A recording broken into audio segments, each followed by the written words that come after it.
Okay, so I'm going to show you pretty much the way that I would start a piece of work. I often work quite in a surreal way, and sometimes I work with no real preconceptions. I might not even bother with a pencil sketch, and that's what I'm going to show you today. So first of all, I want to change the background from a boring white canvas to something. When I've got a color palette here, I use one of my most recent landscape tutorials. If you're interested to look at the more sort of conventional tutorials, there is a link for that down in the description, but I'm just going to use this particular palette. And I'm just going to probably stick to the color palette that's here initially, but because it's quite surreal and quite automatic, I've really no idea where it might spin off to. So now I've got a background on my first layer. I'm going to pick something that's going to contrast with the background, going to stand out. I've got it set to an A4 canvas, and I'm going to choose a soft airbrush is fine actually, because I can control the size of the brush. And I'm just going to start doodling, start creating at first, creating texture, creating forms, and seeing what my imagination sees within them.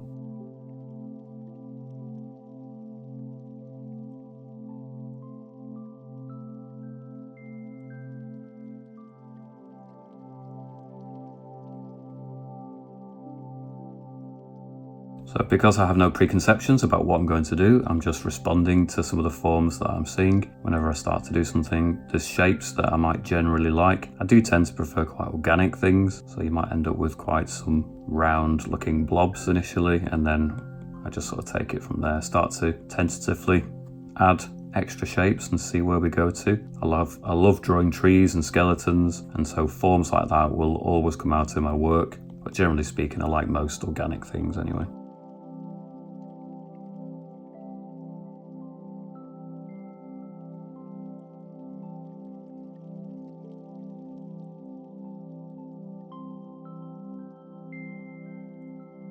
Okay, so I'm going to look at my other colours, maybe start introducing some lighter tones into here, breaking up the background colour.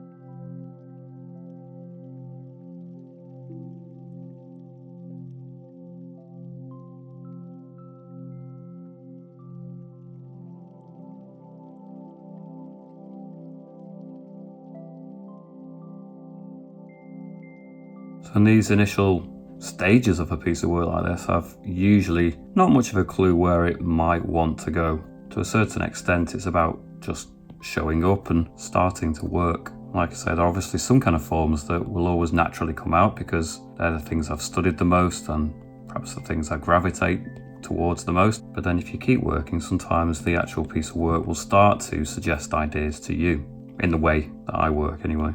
I think there are some artists, some creators that perhaps have a very vivid sense of what they're going to do right from the outset, and sometimes that's been the case. But for quite a number of years now, I've chosen to work in this way, and I just love the way that I can constantly be surprised at the kind of things that do come out of my imagination. I don't feel I'm restricted to having to totally preconceive an idea before I start. I can just get started and start to see what happens, and something always does, 90% of the time anyway.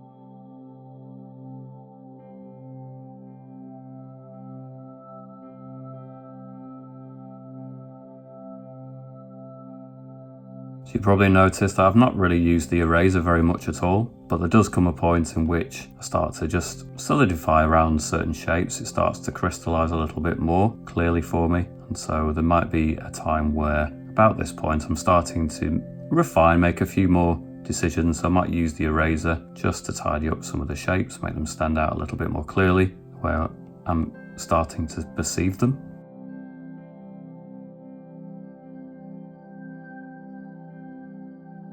I'm just going to start thinking about adding some quite contrasting colours. So because I'm going to attempt some experimentation with colour, I'm going to do it on a separate layer, so that if I decide that I don't like it, I'm not going to have totally messed up the earlier stages.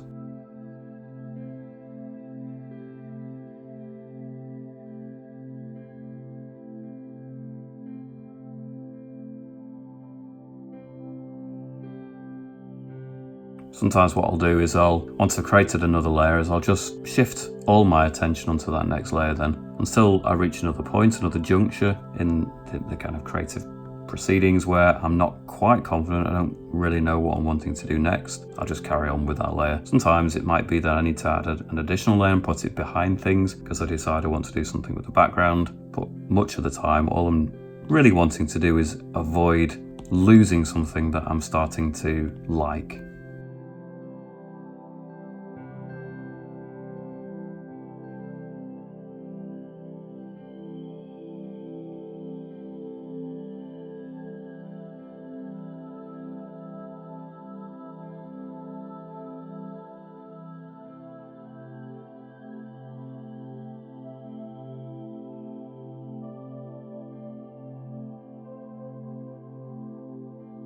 So what I'm thinking I might do is create background, and I'm going to use some of my brighter colours, perhaps just to suggest a light source in the background, just to give the whole piece some kind of context,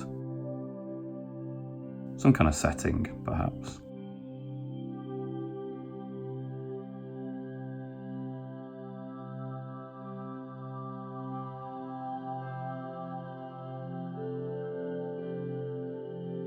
So I think rather than perhaps a traditional kind of sky background, I'm going to just use a selection of colours just to maybe create an out of focus suggestion of some other things going on in the background without necessarily, although I don't know yet, I may choose to later on, but without necessarily completely defining what is going on in the background, just maybe the suggestion of some things back there out of focus. Sometimes your imagination does a better job at filling in the blanks of things it can't quite see, rather than you as an artist spelling it out for people in too much detail sometimes. Subtlety can at times be better, or less is more, as people are prone to say.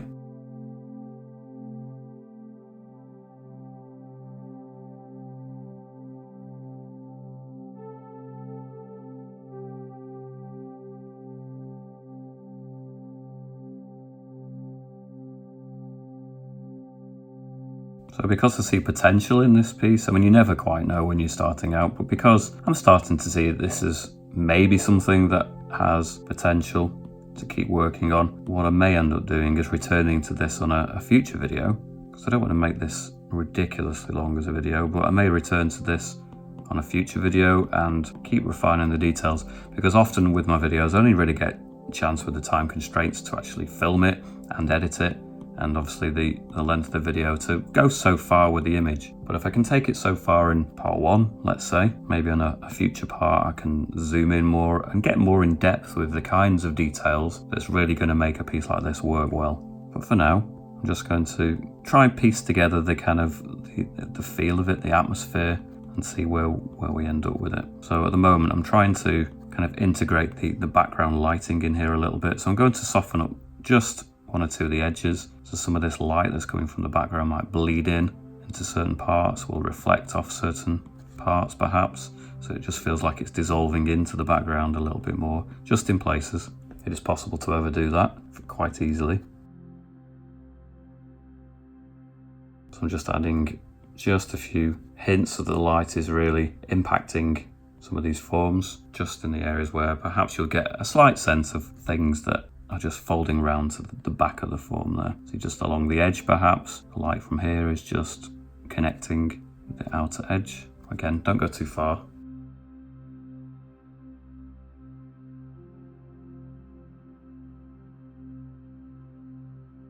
Another thing that's important perhaps is to bear in mind the general sort of ambient colour scheme, and whenever you get a surface that sort of folds away from you in this way, then the general sort of ambient colour is going to impact on that edge. So you're generally going to lose the edge along here, for example. Now, I might have done it too much initially, but you can see the general kind of effect by me slightly exaggerating it there. So you're just taking the general colour here. In fact, I can hold down my finger just to select that colour. So rather than the palette, I'm perhaps using some of the combinations of colours that are now here. Because don't forget, I've started with these colours, but when you actually start using them and one colour overlays another, you create a whole new colour scheme within the piece itself. So sometimes it's okay to find elements of colours that you like here and just duplicate them or continue working with them into the piece itself.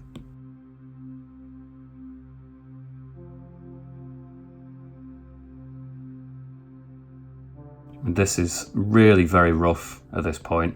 I do very much like to get bogged down in detail. It's kind of one of my obsessions, is to get really fine-tuned with a piece of work. Like I say, because I'll probably do a second part to this one, so I'll get a chance to spend a bit more time on the detail. But just at this point, this is relatively rough.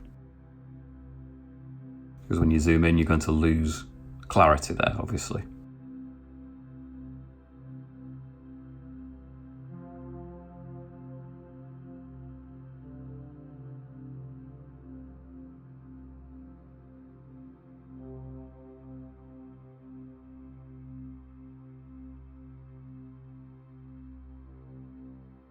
Now, obviously, I'm the creator of this piece, and I'm not saying it's the best piece of work I've done, but I just find that the creative process so fascinating. It always amazes me that these images even come from my own imagination in a sense. It doesn't feel like that at times. It feels like they have a life of their own and they just emerge. So, although obviously I am the creator in this instance, it's not quite as straightforward as that. It's a kind of dialogue that you have with your piece.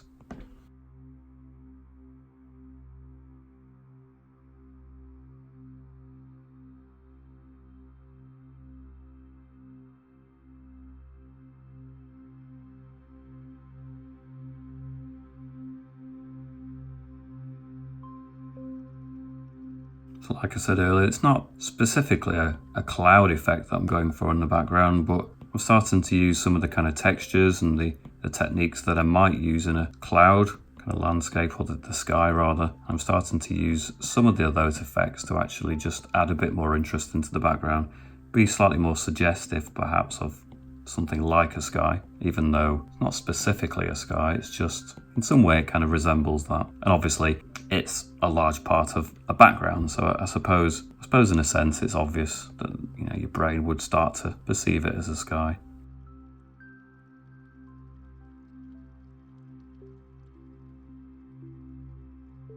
I think I'm just wanting to close down some of the brightness in some areas, just to help really focus the attention more into that center area.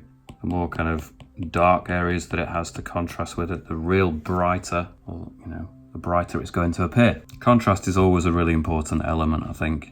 So whether you have sort of opposite colours or colours that contrast with each other really well, or tone, so really dark and light areas that contrast with each other, or really organic, busy areas that contrast with kind of empty areas. Whenever there's a high level of contrast, it generally makes it more dramatic, makes things more interesting.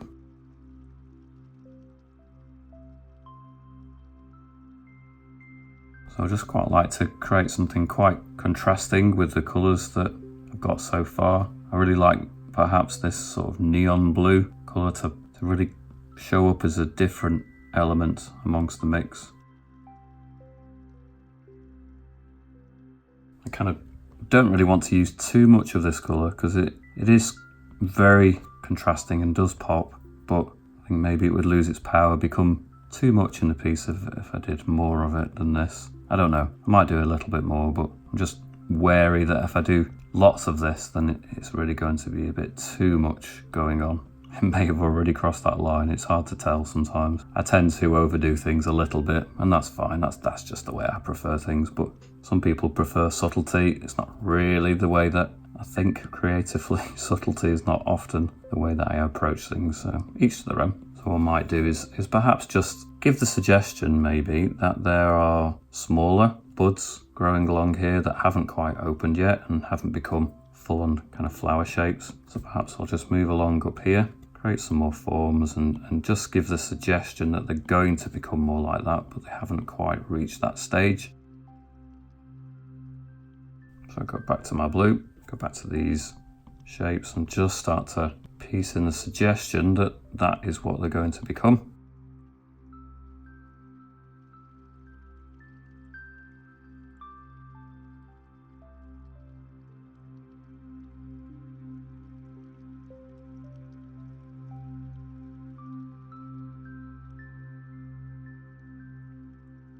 If you're enjoying watching me work like this and you want to learn how to achieve some more of my techniques, please do check through all my videos here. There's also going to be some exclusive content appearing increasingly on my Patreon page. So if you want to access some exclusive tutorials about how to do detailed close-up sections on certain types of things, then please go over and support me on Patreon. There is a link for that down in the description. But like I say, I've got plenty of videos just here on my channel for the time being if you're wanting to get better at doing things like landscapes, more traditional type things. This is the start of something that's going to be a little bit different from my channel.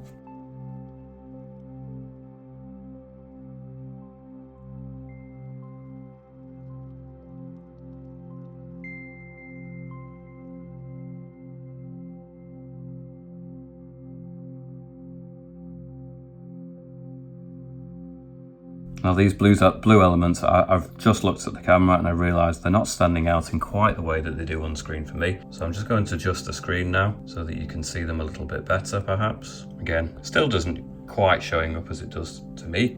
I can see more white in these areas, but you're starting to get a sense of it anyway.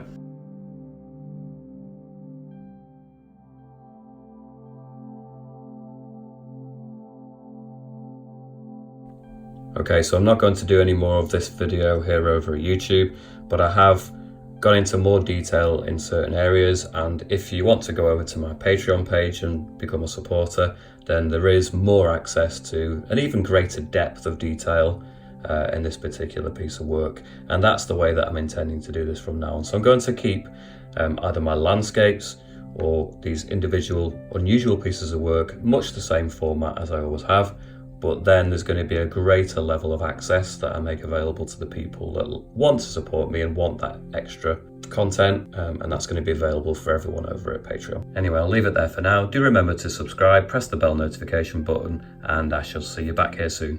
Bye now.